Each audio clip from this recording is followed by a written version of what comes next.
you sure about this? He asked the man for the last time. Eden, damn sure, he cracked his neck as he pushed in every direction possible. Jasper signed at the man in front of him and looked around. Jasper, I think it's too risky. The more he sees the determination in Eden's eyes, more nervous he becomes. Jasper Adams, the man women's die for. He can't be just a mere photographer. Eden, come on. You just need to click some snaps. He rolled his eyes at his friend. Jasper, what am I? A sneaky snapper or a photo thief? He groaned displeased. Eden, don't forget to eat, vented. Jasper's lips parted as he saw his friends leaving him alone the corridor. Jasper, please. Why always he growled, turning around to leave Eden and make sure grab the perfect angle. He turned his face and threw a glare towards his friend, who didn't bother to look back. Jasper, God, please don't let anyone see me, he prayed, looking around cautiously, taking another step towards the window of a certain office. Jasper, no. His eyes widened when he heard clicking sound of heels. He turned around only to see more students passing from the direction, and the worst, they were all the girls he hit on recently. Jasper, I already warned him. Even God didn't help in such a devil deed. He mumbled to himself, depressed, a big pot catching his eyes as he immediately pushed his head inside the plant, leaving leaves hiding his face. He could feel the girls looking at his back weirdly as they passed by him, letting him sigh in relief when he realized he wasn't discovered. Jasper, let's get done with it quickly. He fastly moved towards the windows and peeked in only to gasp loudly. Jasper, Miss Eva, he helped save his favorite professor with another male one. Jasper, they both behind my back. His hand twisted, and he immediately pulled his cameras to take some pictures as evidence, and his cell phone ring in his pants. Jasper gasped, immediately bent down to hide before uh, the couple could take a look at him. He growled, seeing Eden's text obviously doing him dirty in his imagination as he lost the only chance to gather the evidence against the couple, who are much more alert now. He crawled on the floor on his floor and hurriedly moved towards the other windows, checking them all until he found the one he was looking for.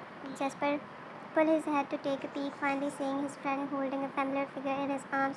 Eden smirked as he looked at him. He nodded his head before looking down at the woman in his arms. Eden, I know you are thinking. Sweet cheeks, she smirked as the man gently touched his stained cheeks, his face pampered with extra care. Then why don't you let me have it?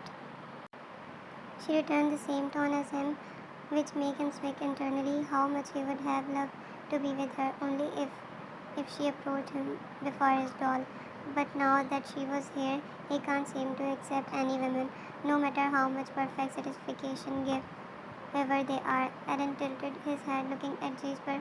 He cunningly took few steps back and leaned on the desk, purposely dropping the woman's arms around his slim, well-toned waist. Eden, why don't you come and get it? He wore a strange smile that could make others swear that the man is purely innocent, yet the way he draws the woman towards him, Eden could only look at the man and smirk at the woman, lean closer and closer to perform his deed. Jasper smacked back, grabbing his perfect angle of the picture they needed.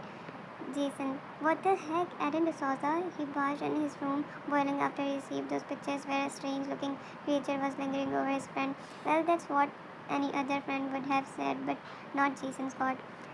Jason, you strange looking creature, how dare you trap another woman? For him, his friend was an open book he could read anytime. As he grabbed a cushion and threw it on his friend, Eden, who finally hit the bed after a long day, dodged and hurriedly the man signed. Eden, what is it now? You know, I just come after finalizing a deal. He threw tiredly, but Jason only shoved his cell phone over his face, which has those pictures. Jason, what is this all about? He asked his friend sternly while Jason gave him a poker face. Eden, what? Just few clicks. Jason scoffed, looking at his careless friend who was about to lay down again, but he pulled him back. Jason, not just few clicks, is scandalous. He reminded his friend of the problem while Eden rolled his eyes. Eden, are you the same shortly who told me that it's our age to be scandalous with women? He roared at his friend. Jason looked at him in disbelief. Jason, you only find this woman to be scandalous, a professor who is easily reachable to Ellen too? Jerk, what about you trying to change? He held his collar while Ellen fell back on the bed. Ellen, it's just a part of the plan. I'm trying to clean my image here. He exposed himself, looking at his now not all calm yet confused man. Ellen, don't tell me you forgot about my brand new plan. Jason let go of his collar, throwing him away harshly. Jason, can your outdated brain really produce brand new plans? I doubt so. He started looking at those snaps. Ellen, Jason, when did you become so dumb? He asked, earning a glare. Jason, since I befriended with you. He threw that attack but only smacked. Aaron, then you are born dumb. Jason gasped, taking back as he kicked his hanging leg from the bed. Jason, the opinion is mutual. He groaned, turning around to leave while Aaron chuckled. Finally sitting on the bed, Aaron, wish me luck, he shouted from the back only to get the door slammed over his face. Aaron, damn doll, you are messing up with my mind. He smiled, looking at those pictures. He smiled, turning into another evil snake. That's right, mess with me all you want. He threw his head on the pillow and closed his eyes after a tiring day. After all, you will be dealing with this mess you are creating. He mumbled, her image lingering over his mind at the last thing at the night as he fell asleep. Ellen stood there in front of the small window frame in her room, still waiting that 1%, her eyes itchy, demanding her to sleep, yet the girl only stood like a statue. Daniel, you haven't slept yet, said the man after a gentle knock of formality as he peeked in, seeing the light of the room still turned on. Ellen, I was about to. Actually, she replied, standing lowering the curtains. Daniel, okay, good night, he smiled to the figure now laying on the bed. Ellen, good night, Daniel. He turned off the lights as the girl returned the smile. Ellen blinked, laying on her back as she stared at the ceiling. The brightness of the cell phone lightened in the dark room. No text, no call. Ellen, Rowan, she called his name gently. A disappointed look clouded over her face. Liar, and once again a liar. Always a liar. Jason. My, look at you trying to pull off decent and appealing look at once. He stated, impressed by his friend who was still busy pampering himself early in the morning. And don't let your evil eye catch me. I only want to get catched by her today. He flipped her his hair, proud of his look, confident of his appearance. Jason, come on, man. Evilness is your heritage, not mine. He rolled his eyes at his friend. Aaron, yes, you're right. And the man could only confess with proud. Aaron, and that's something I'm very proud of. He picked up a sealed perfume bottle and unsealed it, taking a shower under gentle essence. And after all, in this world, only evils can survive. Jason shook his head, a smile on his face. Jason and the other slave learned the difference. He tilted his head towards his friend, who was wearing a strange look at him. The only difference that matters to me is he walked towards his friend, his hands into his pocket.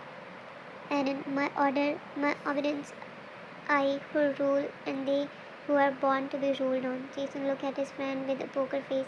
And so buddy, he smacked, placing his hand over his shoulder as he leaned closer. His back bent slightly as he let his shoulder face Jason's nose.